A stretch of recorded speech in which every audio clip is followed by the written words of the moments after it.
ચોક્કસ. અહીં પ્રશ્નો અને તેમના જવાબોનું વિસ્તૃત સમજૂતી છે. 34.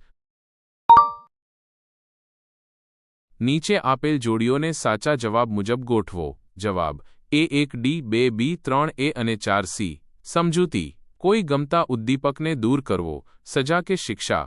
D. અણગમતા ઉદ્દીપકને ટાળવો, નિષેધક પ્રબલન. B.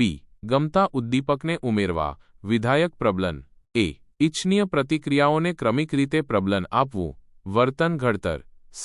35. નીચે આપેલા મનોવૈજ્ઞાનિકોના નામને તેમની સંકલ્પનાઓ સાથે જોડો. જવાબ: C1 B 2 A 3 C અને 4 D. સમજૂતી: સ્કિનર વર્તન ઘડતર. B. કોહલર અનુભૂતિ. A. ટોલમેન બોધાત્મક નકશો. C. બાંડુરા મોડેલિંગ. D. 36. પ્રબલન વિના પણ શીખવાની ક્રિયા થઈ શકે છે તેવા શિક્ષણને શું કહીશું? જવાબ: B. સુષુપ્ત શિક્ષણ.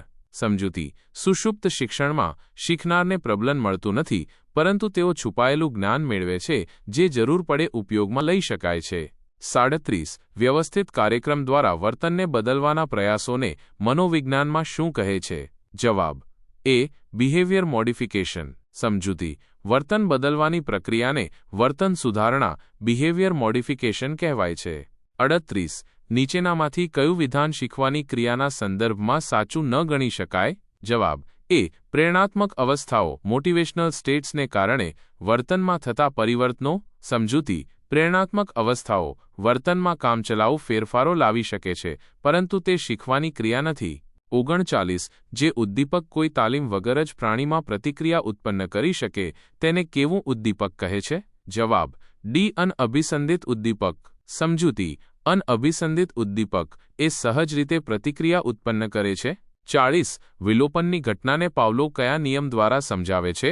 જવાબ: A.